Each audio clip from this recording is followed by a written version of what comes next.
This is a Dirt Trax exclusive. What's up, Dirt Trax Nation? Luke here, bringing you guys a really exciting walk around on a brand new product from BRP.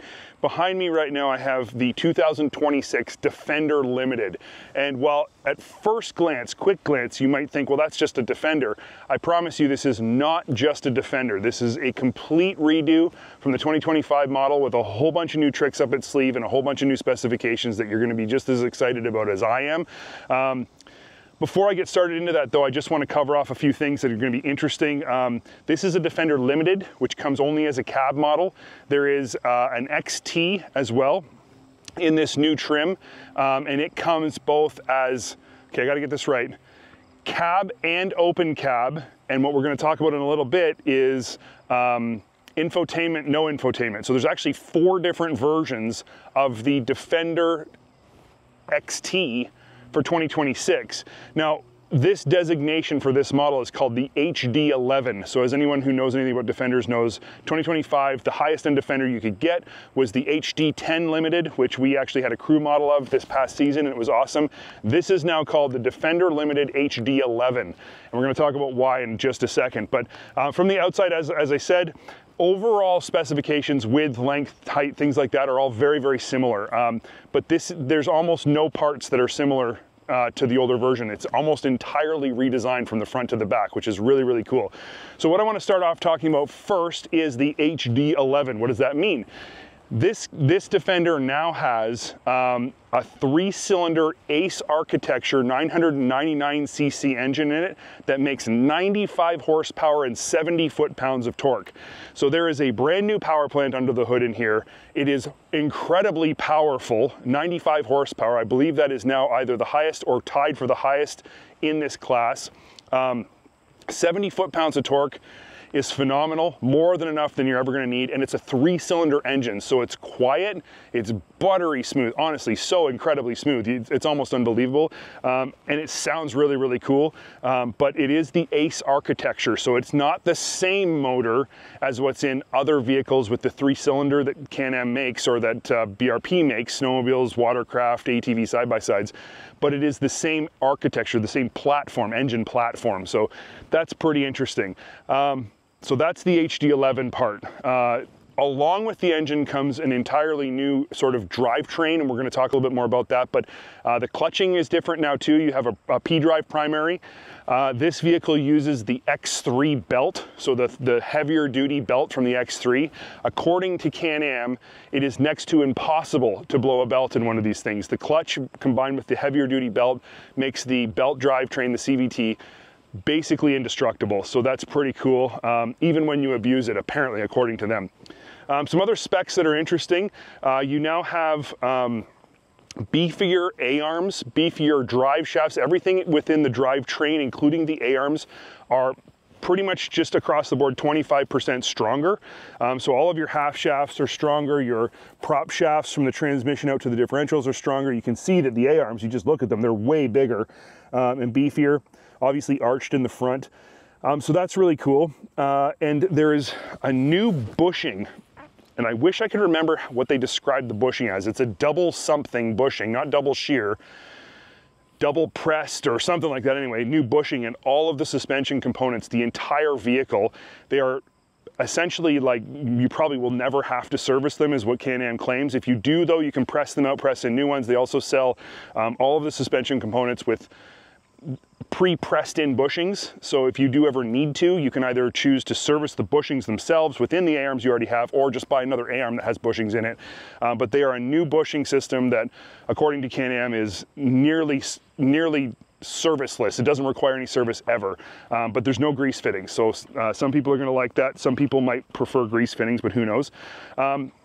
This vehicle, suspension-wise, has 12 inches of suspension, front and rear. So it is now right up there in the class-leading category with suspension. It has 15 inches of ground clearance on the models that have 30-inch tires. So it has got crazy ground clearance. The suspension works really great. One thing we talked about when we were discussing with Can-Am at the intro, that's where we're at now, is actually at the intro, is that it still just comes, even the Limited, with basic steel-bodied snail cam preload adjustable shocks, which to me is a letdown, especially on a vehicle this premium, a vehicle that's designed not just to work, but also for recreational purposes and does a great job at it. I've been very clear telling the guys from Can-Am that I think it's a mistake to not offer a higher end shock package, at least on the limited models, and they're very receptive to hearing about it. So that's a good thing. As you can see visually, the whole vehicle has been restyled. There are definitely design cues from the old Defender, but overall it's been completely restyled. Whole new front fascia. You now have LED headlights and cool accent lights here in the Limited. The XT does not get the accent lights, but the LED headlights, they are super bright. You have this new steel bumper. All HD11s come with the center section of this bumper that goes all the way down underneath to the skid plates. It's all one piece-ish. That's two pieces, but anyway, it's big steel, heavy duty stuff down there. The limited models get the wings on the side, so that's pretty cool. This comes pre-drilled for an upper winch mount, but all of them come with the winch down at the bottom. So all HD11s come with winches. These are 4,500 pound winches, and you're gonna be so pleased, as I have been, that it's now a synthetic cable. Finally, Can-Am gave us a synthetic cable that we've been asking for forever. Also, the limited models get auto stop fair leads. So the magnetic auto stop fair lead, you don't have to worry about it screwing up your cable if you over tighten it, which is really neat. So if you wanted to, you could technically take your winch and put it up here if that's what you preferred to do. If you were serious about things, you could put a second winch up here. But what's very interesting is that that winch mount down there is capable of handling up to a 6,500 pound winch. So the winch mount in the bottom is rated up to 6,500 pounds. The upper winch mount is rated only to 4,500 pounds. So maybe you move that one up here and then you buy a 6,500 pound one for the bottom and then you pull your house over. Who knows, whatever you like. Also up front here that's really cool is this access hatch. So it literally just opens kind of like, I don't know, what is that, like kind of like a Corvette, an old Corvette, reverse open hood. And under here you've got things like your cabin filter for your heat and AC system. You've got your battery terminals here if you need to boost or whatever. Plugs in here for all of your accessories and extra stuff like that. You got your brake fluid, your coolant, your windshield washer jugs over here. So there's a lot of stuff you can do up here. And if you install, I can't remember what the piece is called, but we'll talk about it in a little bit because there's a lot of electronic stuff going on this thing, but there's another module you can install here that has direct plug-ins for accessories. So like a light bar, for example, if you have the system that we're going to talk about in a little bit, you would have a set of plugs right here. And when you plug in a light bar, you don't have to plug in power. You just plug, light bar works just like that. It's so simple. It is an accessory, and we will talk about it in a minute, but that's something that would mount right here, and we'll talk about that again. So this does come off if you want it to, it pops off, but it otherwise is hinged, which is really nice if you just want to check stuff and you just close it up and you can go riding, unlike the ones that kind of lock in that are really difficult with the turn, you know, the quarter turn things. This is so much more slick and so much cleaner. The limited model comes in this really cool pearl white color. And if you get a limited, there's multiple colors, but if you get a limited, this piece here is also painted. On the XTs, this piece is painted, but it's painted a metallic black that doesn't match the rest of the vehicle. And what was interesting is they're talking about how this is premium because this is painted to match this, but even on the XT, this panel is still painted, which is still premium. It's just not the same color as the hood. So that was kind of interesting. They didn't just make it flat black. It actually is painted, which still looks really nice. Moving around the vehicle, as I talked about, you've got 30-inch tires over here. These are Trax, which is a tire that we've got a lot of experience with on other Can-Am vehicles. They're a great tire. The XT models come with 14-inch aluminum wheels. The Limited comes with 15-inch aluminum wheels. Oh, and the other thing too is that all of the suspension mounting points have gone from an M10 bolt to an M12 bolt. So the bolts are significantly stronger, which makes the whole system stronger. The wheel bolts are also gone from M10 to M12, so you've got a stronger connection there. The brakes themselves are more powerful and have more feel, more feedback, which is really, really nice. And Can-Am is basically talking about the reason they've done all this suspension beefing up and the brakes and all this kind of stuff is because they're talking about how these vehicles, especially with cabs, have gotten so much bigger and heavier, but none of their drive lines, none of their braking systems, things like that have caught up to the weight of the vehicle, the extra weight of the vehicle. So they've basically designed this vehicle from the ground up to have a cab and to be capable of carrying that extra weight and have necessary components that can handle that extra weight safely. So that's why they did what they did. Moving down along the side, you've got your full doors. This is a cab model. Obviously, it's a limited. Tinted windows on the limited model, which, as anybody who's watched any of my walkarounds or test rides knows, I absolutely love the tinted windows. Full doors, these are beautiful doors. This panel here on the side is different, obviously, from last season. It's bigger, and the reason is to make it look more premium with more painted plastic on the side, looks nicer. Moving down here, you got your dump box. You know, we're gonna get inside the cab and talk a lot more about that stuff in a bit. But one of the things about the side of the vehicle is that this right here is a step you can use for getting up if you got stuff on the roof, or say you have one of their headache racks back here, you wanna climb up on it. This is actually not just plastic, there's metal underneath this. There's a metal bracket to reinforce it for heavy people who might want to stand there. So that's actually a useful step now, and it's not something you need to worry about not touching. You can totally touch it, and it won't hurt anything. The cargo box itself, same general size as what we've seen in the past, but a lot of differences here. So just a minor thing, the D-rings inside are no longer those kind of like 45-degree metal plates that you hook into. They're an actual D-ring that folds flat. So that if you're sliding cargo in and out and you're not using them, they stay flat and they don't scratch anything you're pushing in and out, like the old brackets used to. They would get in the way. Also, okay, how do we go from here? What are we talking about next? There's so much to talk about.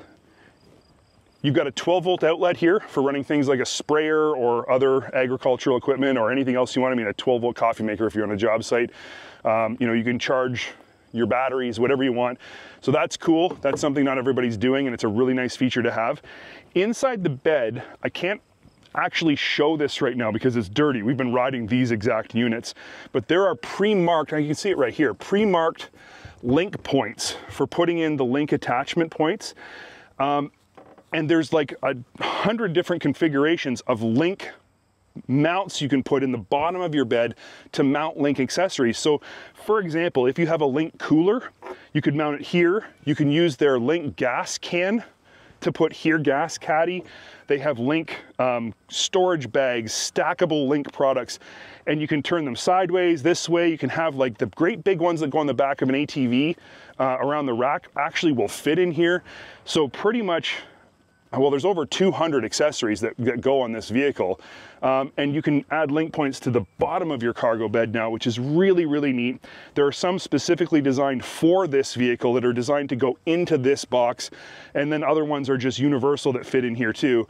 So it's really cool that Can-Am has done that. And you simply drill through the points right here, drill through, flip the bed up, put the nut on the back, mount the link point, it's done. You can literally do it yourself in like 15 minutes. So really cool that way.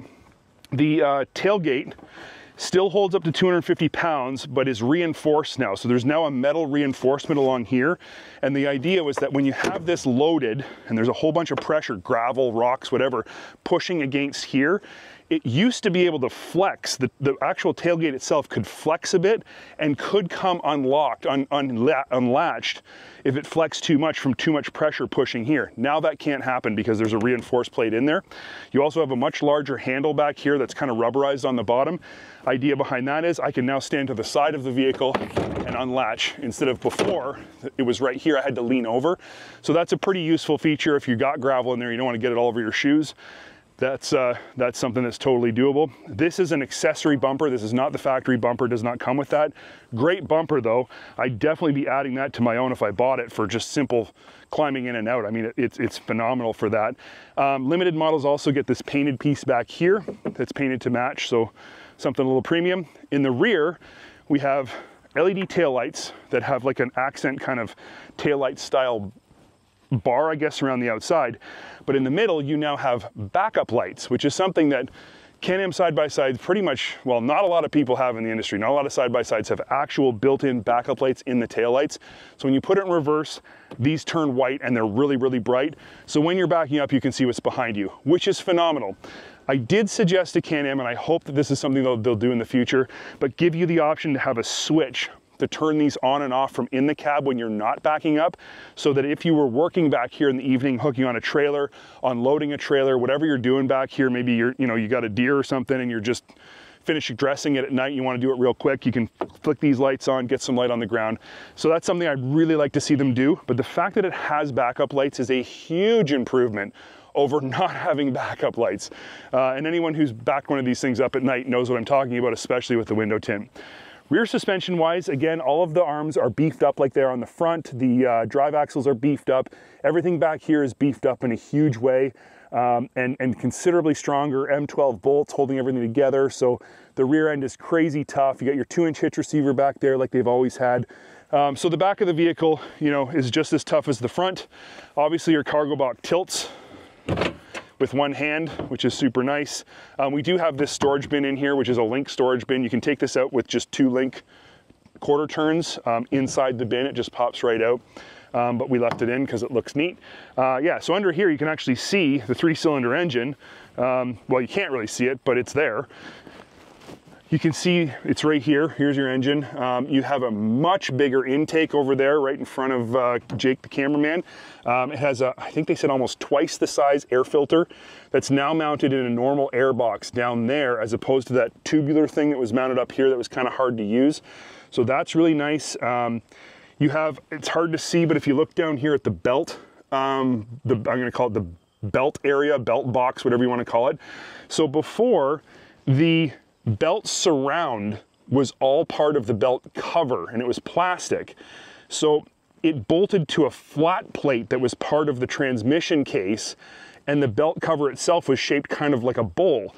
Now, the actual belt casing, the aluminum part, encases the clutches. The belt cover is just a flat piece that bolts on the front. And why is this important? Before, when you blew a belt, if you did, and on this vehicle they're saying it's next to impossible, but if you did, there was a great chance that when you blew your belt, you're going to blow your belt cover all to pieces as well. I've seen so many guys who did that, especially on X3s.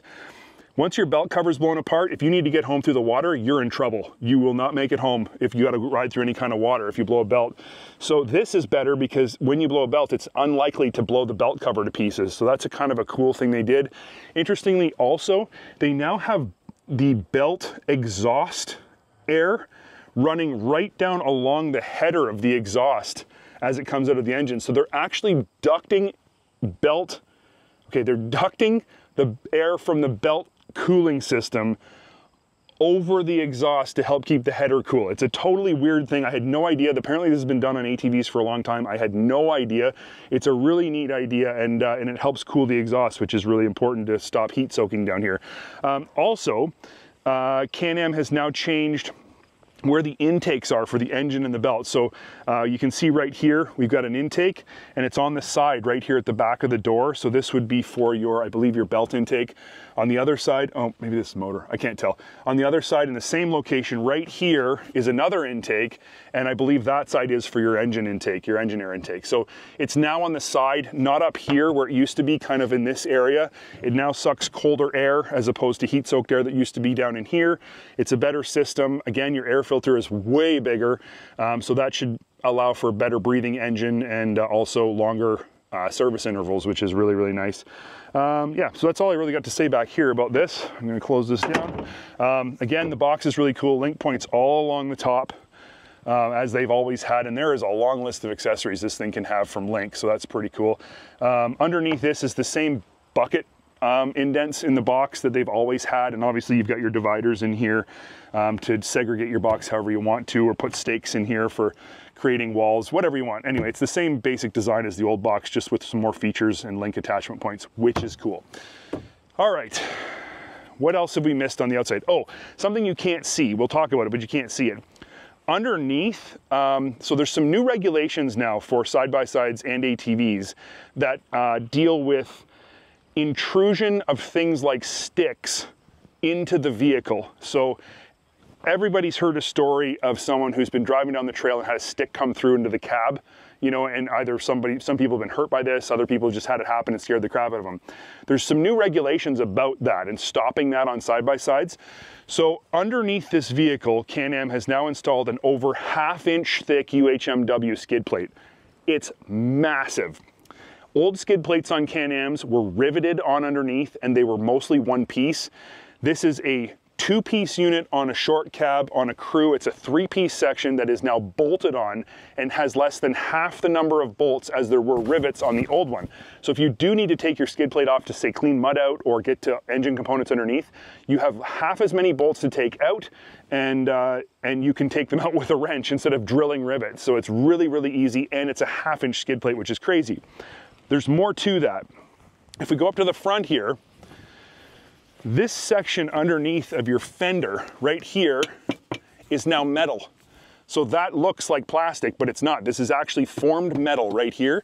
On the inside, it is plastic. So you don't even notice this on the inside. It feels just like any other Defender, but this is now metal. So if you get a stick fly up off your wheel, it's not gonna poke through that. I mean, it would be next to impossible for that to happen. And that is a great confidence builder for anybody who likes to drive on trails where there's any kind of sticks, which all of us do, obviously, because we ride ATVs. So that's fantastic. That's a safety thing. That's a new regulation that's out there that Can-Am is choosing to adhere to, and I certainly hope that everyone will choose to adhere to that as well, because that is a very real danger that nobody wants to have to deal with. Okay, this is a lot of talking. There's so much to talk about on this thing. I'm gonna go inside and we're gonna talk about the interior, which is where a lot of the magic is gonna happen. There's some stuff we have been asking for forever, and we finally have it. So let's take a look inside. I'm gonna open up both doors so you can see all the way through. I guess I'll go in from the other side and let the camera see this side. So interior wise, complete redesign, completely new dash, completely new seating, completely new air thing. The old dash was like 12 years old and had been very much the same since the Defender, first came out. Again, this is completely redesigned. It has all kinds of new features. I'll start with the seats. So the seats, the back is actually physically higher by a little bit. So for taller people, you have better support for your shoulders. The bolstering is stronger, stiffer, more aggressive. The seat, again, the driver's seat is adjustable, but what's interesting about the driver's seat is when you slide it forward, it also goes downward. So what they figured was anybody who wants to slide their seat forward is probably a smaller person who's probably got smaller legs and needs to be closer to the pedals anyway. So it's not a huge drop, but it does drop downwards as it goes forwards, which is really smart. Underneath the seats, you do have storage still, so you can add bins and things like that. Now, I don't know if the Limited comes with these. I didn't ask that question. I should have. I'm sorry, but I don't know. They are removable just like they always were. So that's a cool option there. You still have your flip-down armrest that still doesn't have any kind of detent or lock in it. I did mention that to them and indicated that I think that's not awesome. So we'll see if they change that. Yeah, what else can I say about it? I think that's pretty much it for the seats. It's just as comfortable as it's always been. One of the major focuses for the interior of the new Defender, the HD11 Defender, was sound. So there is a ton of sound deadening going on in here. There's sound deadening inside the engine compartment itself that we didn't look at, but it's in there. Those sound deadening heat mat things that deflect heat but also deaden sound. The entire back wall is now like carpeted. You can see it down here. The roof is carpeted as well, but there's 1.5 inches of sound deadening material on top of this carpet right here before you get to the plastic roof. The other thing that's really cool, you can't even tell, you wouldn't know if unless I told you, is that these floors are now rubber. So this whole floor is rubberized. That is essentially for sound deadening, but also adds in a huge amount of extra traction for your feet. So no more when your feet are wet or the bottom is wet or you're muddy, will you step in and slip, especially on the drive shaft hump here. I noticed that would happen sometimes. You can't do it now. It's rubber. It's so grippy. It's amazing. Really smart move. And I don't know why it's taken so long for a manufacturer to do that. It seems kind of silly to me that it would have been this long before somebody just made rubberized floor mats for their side-by-side. But now you have it, and it's standard. So as I jump in here, there's so much to talk about. I'm going to talk about the tilt steering wheel because this is a really cool feature. It's one that can be hard to understand unless you see it. So there's actually 2 different functions to the tilting on this steering wheel, okay? So when I pull this lever down, I can adjust my tilt to wherever I want it to, and that's pretty standard stuff. I just put it up here, or I can have it all the way down here if I want, wherever I want it, and I lock it. But there's another feature they've added, and it's designed to help you get in and out easier. So when I pull this lever here, the steering wheel goes all the way up and I can now get in and out of the vehicle. I can walk across the vehicle with nothing in my way. But this has nothing to do with tilt. This is a separate feature. So all I have to do is pull it back down and it locks where I had it set before. So I can still adjust this down here and I can still release it to go up there and it will lock back down here.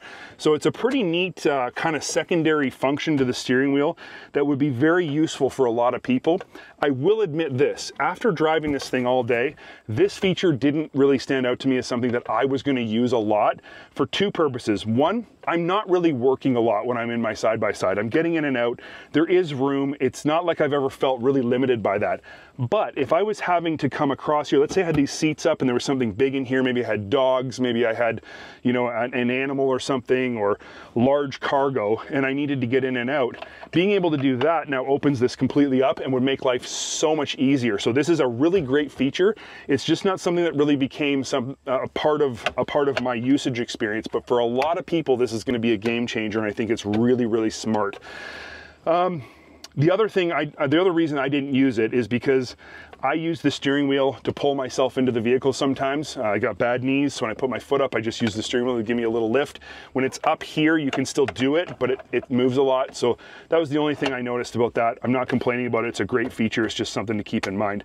The windshield in this is the same as it was before. So it's the double latch. You can latch it open there, so it's just a partial open to give you some airflow, and then of course you can put it all the way up with the hydraulic struts. They don't recommend you drive with it like this. You can slowly if you're working around the farm, but I wouldn't really go like for a fast trail ride with it up like this. But it is nice to get some airflow in here. Even right now while we're just sitting doing this walk around, it's already cooler in here since I lifted it, so that's nice. You can see the top of the dash has been completely redesigned. No longer do they have the little lunchbox that was in there that removed with the handle. That's now gone. It's not an option. It's not something you can add, but in its place, you've gained a lot of things, and we're gonna get to that just in a second. You've got a little storage bin up here that's great. It has a USB plug in here to charge your phone if you want. It does have a funny kind of foam thing that wedges your phone down in there. If you wanna stick it in there, it kind of locks in tight. So that's there, storing whatever you want. You have a storage bin right here that's really deep. Like this is really deep. You can put a lot of stuff in there. It does have a rubber seal, which is nice. This one also has a rubber seal. There's a storage area down here for placing stuff. There's a storage area down here. This little box that I didn't even know was on the old ones, but actually was on the old Defenders. So that's a little box there. People refer to it as the ashtray, but it's not. It's definitely not an ashtray. It's plastic. Great for storing your keys, you know, or like some fruit snacks, you know, or maybe a juice box if you want. But all that stuff will fit in there. And then down here you can see there's a little. I don't have my phone on me. There's a little like tray that's rubberized, and it's meant for your phone to sit in there and kind of sit flat. It does kind of like fold down like this, and then you fold it back up. I don't know if I'd put my phone in there. I'm not sure. I feel like it'd rattle out.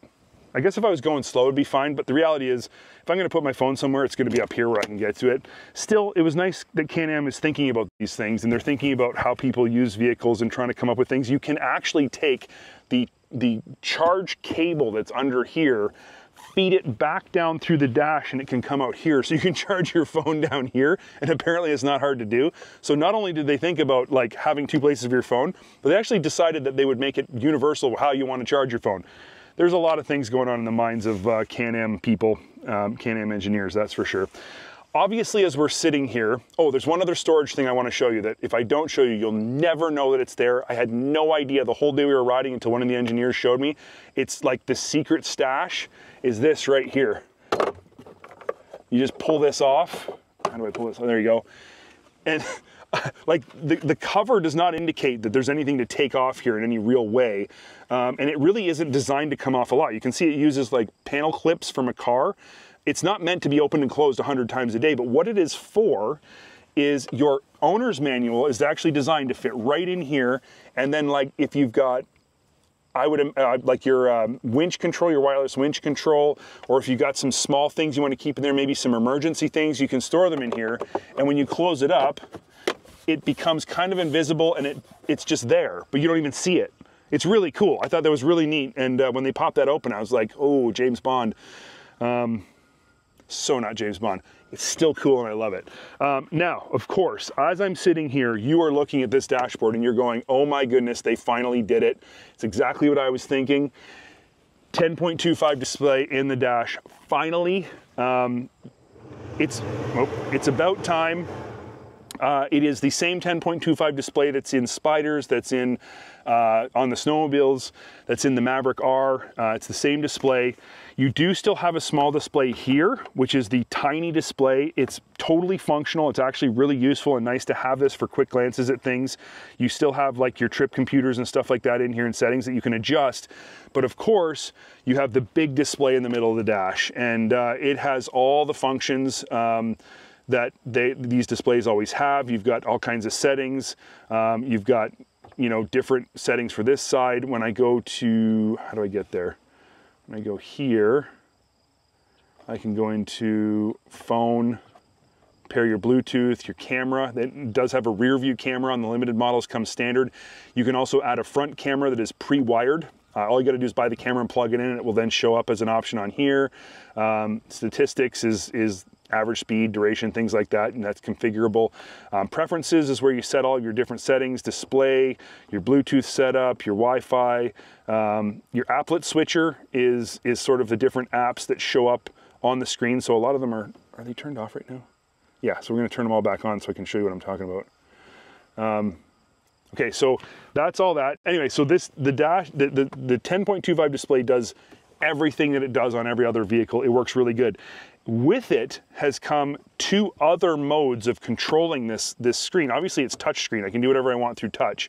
And adjusting things is really easy. Like your preferences screen is awesome. Everything's right here, you know, and it's just so easy to get to. Controls here, you know, just all kinds of different things that you can do. But, navigation. So you do have navigation. It is GPS in the dash. You do not need a phone for navigation to work. You have group ride just like they do on their snowmobiles. So you can actually add anybody who has this same setup to the group ride. You can see them on the screen. You can see when they're stopped, when they're moving. You know, these are other vehicles right now that are within our group ride from the ride today at the intro. They're all stopped, but they're all sort of parked not far from me, and you can see there's a group of them there and some more of them there. So it's pretty neat to have that group ride, and it's really easy and intuitive to use. You create a group, other people join the group. It's very, very simple. So you do have that function.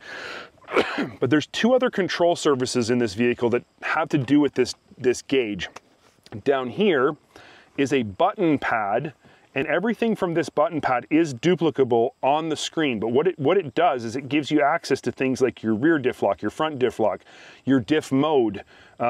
You have your 2x4, 4x4 settings, your engine throttle modes, and then you have what's called your drive mode, and we'll talk about that in just a second.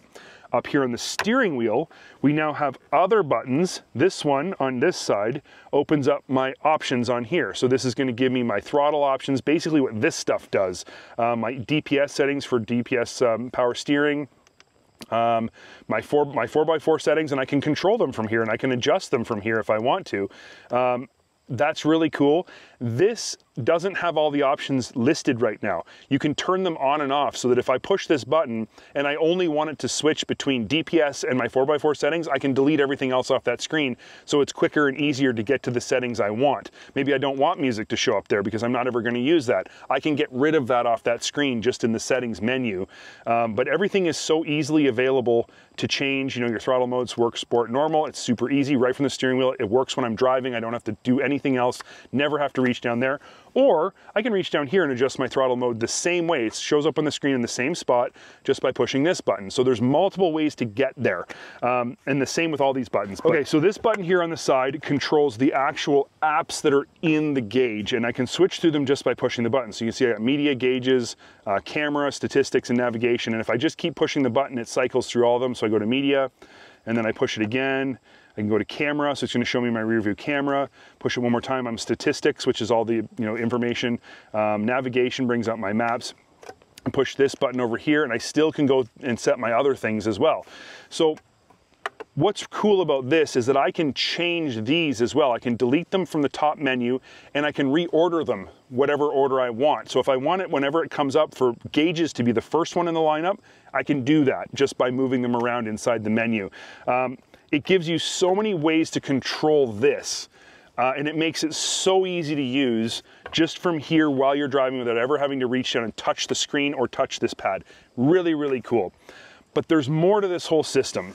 This button here is called the drive mode button. And what this does is have multiple settings. So you have, let's see here, I'll go through them. Work, normal, sport, custom 1, and custom 2. This button has all of this stuff preset in it. So when I push drive mode to sport, it's going to give me, I don't know exactly because I can't see it right now. Maybe I can find it if I push here. No, I'll find it on here because it does exist. Controls, no, vehicle. There, okay, here we go. So this is the screen that tells me what my drive modes are. So when I'm in sport, I have my engine setting or my throttle setting is at sport mode. My DPS setting or power steering is at max. I'm in 4x4 trail and my diff is unlocked. So this is sport. When I push the sport button, all of these settings automatically change. I don't have to push each one of these buttons to get them there. It's a complete setting. If I go to, let's go down to work. Work gives me, my throttle is now in the work mode. My DPS is still set to max. My 4x4 system is set to 4x4 work, but my front diff is now locked. So all I had to do was push work and all of those settings changed. If I go to normal, I have my throttle at normal, obviously. My DPS is set to max. I'm in 4x4 trail and my front diff is unlocked. So the difference, obviously, there are going to be slight differences because there's only so many things you can change, but between sport and normal, the only thing that changes is my throttle mode goes from sport throttle mode to, whoops, gotta go back, to normal throttle mode. That's the only difference. But you do have custom. So I can now set custom. I can set any of these parameters to whatever I want. I can change my throttle, edit, over here. And now I can change my engine mode, I can change my power steering, my differential mode, my rear diff. I can change all of those things so that when I push that custom button, it's set up exactly how I want. So maybe I work around the yard, and maybe when I work around the yard, I want the power steering on full, I want all my diffs unlocked because I'm on the grass, I want my throttle mode set to work so it's nice and smooth, and you know, I want my power steering set to max so it's easy to turn. I can set that up how I want it. Maybe then when I leave the shed, you know, maybe there's a big hill when I leave my yard. I have to climb a big hill to get out of my yard with whatever I'm hauling. Well, that might not work for me, the settings I have. So if I push custom 2, that might be my driving out of the up the hill setting, and it may put my throttle mode to normal. Maybe my power steering stays at max. My differential mode might go to 4x4 and it might be locked. So as I climb the hill, I have more power for my throttle, I have 4x4, and I have a differential lock. So as I'm crawling out of my yard, I have more traction and more power. Then when I turn around, unload my load and go back down to my yard, I just go back to custom 1 and it puts me back to all the settings that protect my grass. It's really, really cool and really simple. When you're done setting it up, you just click save, you select which one you want, and now that's saved to custom 1. I know that's a long explanation for something, but this is very similar to what's in the Maverick R. The settings are obviously slightly different, but that's what's there. It is such a cool system, such an easy system to use, and something you could only get with this screen. So it's unlocked a lot of different options here and a lot of different customization, systems of customization. I don't know what I'm talking about. Anyway, that's the screen. It's got tons of stuff. Obviously it has, oh, that's I guess the other thing we gotta talk about. This comes with audio. So Can-Am now offers 4 different levels of audio. They have a sound bar that I think just mounts to a roll bar in an open cab model. It's kind of a standalone unit, has Bluetooth built in. It's just by itself, and that's stage 1. This is stage 2. So stage 2 audio includes 2 speakers. I believe they're 100 watts, and it operates off of the music system in the gauge, or if you have a model that does not have the gauge, there is I believe this panel comes out and there's a little control unit right here for stage 2. Stage 3 audio adds speakers back here behind me, and that is an accessory. There's no models that come with stage 3. Stage 4 audio includes a roof that has speakers in it. So now you end up with like 6 speakers in your roof or some crazy thing like that, and that's stage 4 audio. The whole vehicle is pre-wired for a subwoofer. So the subwoofer would mount down here. The plug is there. So even right now with stage 2 audio in this limited model, I can go buy the subwoofer and I can simply mount it, click in a wire, and immediately I have subwoofer. So it's really simple to do. You can do it at home in like no time at all and upgrade to a subwoofer. You can actually fit 2 subwoofers in the Max model. There's space for 2 of them, and they're both pre-wired. It's just a great system for stereo. We have to keep something in mind here. Defenders have never had in-dash, audio systems, screens, navigation. This is the first time they've done that. This is the thing they needed to really put them on the level with the rest of the competition. Everybody else had it and they didn't. They needed audio. It now comes with audio, all of the things that you could possibly want. This vehicle also has HVAC, of course, because it's a limited cab model, but instead of the old, climate control, that little thing in the dash that you set the temperature to, it was kind of finicky to use, it wasn't very impressive, it was really small. They've gone back to using normal dials for your HVAC system, so you have a fan control here, you have your temperature control here, and now they have zoned venting, as opposed to the old system where you had to actually physically turn on and off the vents that you wanted or didn't want in the cab. Now you just turn the dial like you do in your car and you get whatever setting you want. You have your air conditioning button here, your recirc button here, and it's a very simple system. It's technically less high-tech than the other one was, but it's much more functional and easier to use, and I do like that you have zone controls, which you did not have in the other one. That's a much better function and feature set the way this works.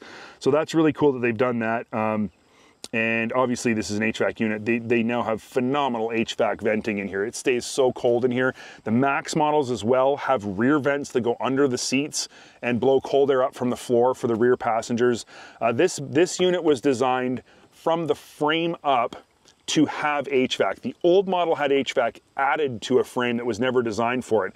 So the venting through the floor and all that is all integral to the frame of this vehicle. This is why they can do it the way they've done it and why it all works together so well. That's another big thing to talk about here. What else can we talk about? There's so much going on. It's so exciting. Oh, the thing I told you about in the front before when we were talking about under the hood.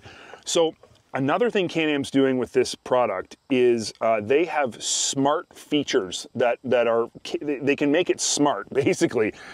You put a unit, a control unit, under the dash right here, and it is a smart control unit, and it works through your gauge, and then you buy separately two separate, I'm going to call them bus bars. That's not really what they're called, but that's not what Can-Am calls them, but that's what I'm going to call them. They have a fancy name for them. One can go up here, one goes under the hood in the front where I was talking about before.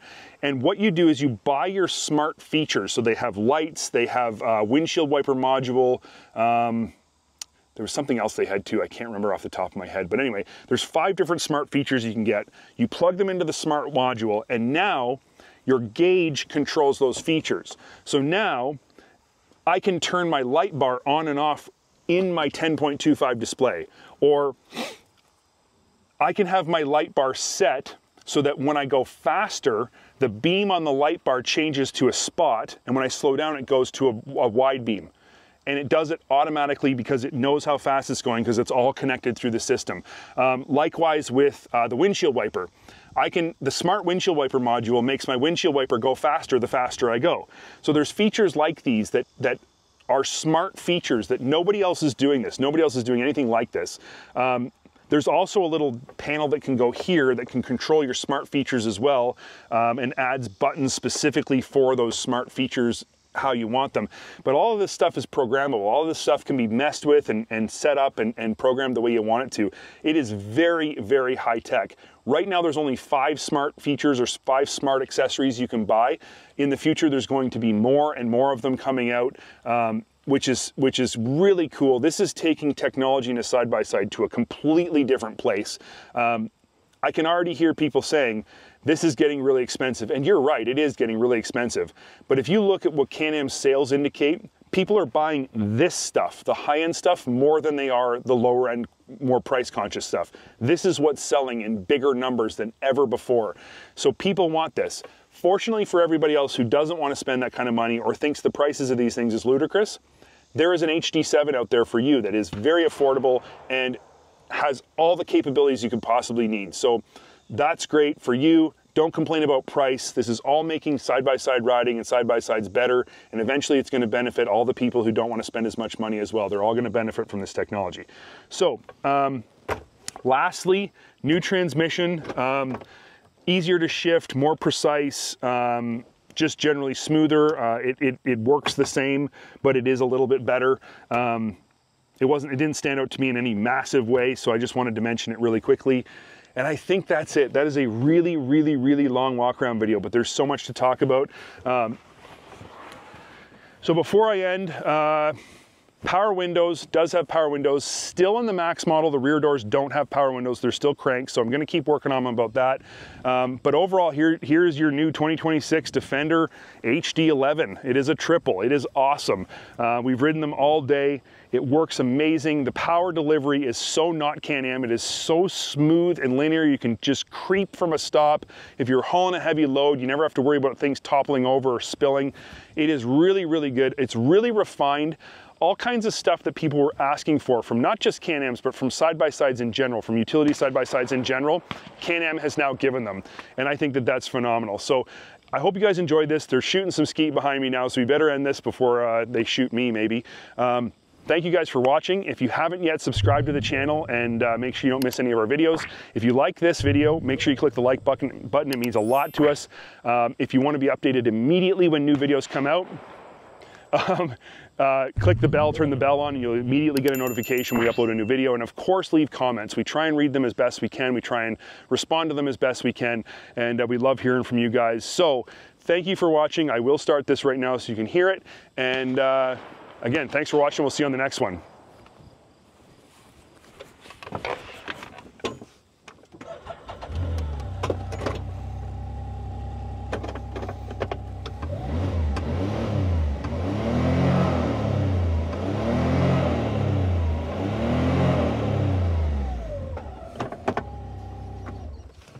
That's it. Make sure to subscribe and comment below for real interaction with the Dirt Trax crew.